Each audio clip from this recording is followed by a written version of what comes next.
photos of victims right before their death, the case of Brittney Gargol. On the 24th of March in 2015, best friends Brittney and Cheyenne got ready together for a night out.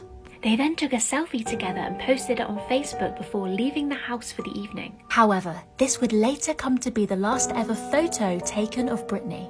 The two young women then went on a bar crawl in a busy and popular area of Saskatchewan in Canada. During the night, Brittney met and hit it off with a local man. The two friends ended up losing one another, and Brittney went home with this man she'd only just met. Cheyenne tried to get hold of Brittney on Facebook to find out where she was, but was unable to get a response from her. Cheyenne reportedly messaged Brittney saying, "Where are you, Brittney? Haven't heard from you. Hope you make it home safe, and I need my phone. Love ya."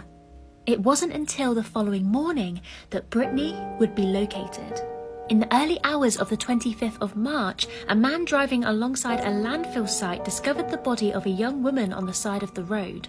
He could tell from the colour of her skin and her cold temperature that she was no longer alive. She had thick marks and bruising on her neck, which led him to believe that she had been strangled to death. At first, police were unable to identify the body. However, the young woman had some very unique tattoos, and so authorities made these known to the public in an attempt to identify her. Cheyenne soon contacted police, concerned that the body they found may be that of her friend Brittney. They then confirmed that it was in fact Brittney Gargol who had been murdered.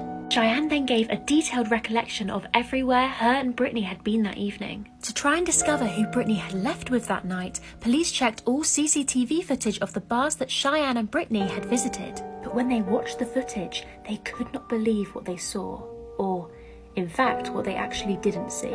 There was absolutely no sign of either of them on the tape where Brittney supposedly left with an unknown man, which means Cheyenne must have lied to the police about where they were. This discovery led investigators to look further into the relationship between the two girls. And when they took another glance at this photo, they noticed something horrifying. At the crime scene, a black braided belt was found near Brittney's body, and it was identified to be the murder weapon in this case.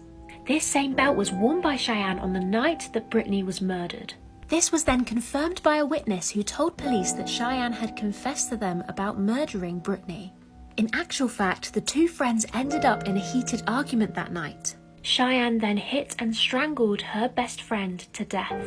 Cheyenne denies having any recollection of killing her friend. However, at her trial in 2018, she pleaded guilty to a charge of manslaughter.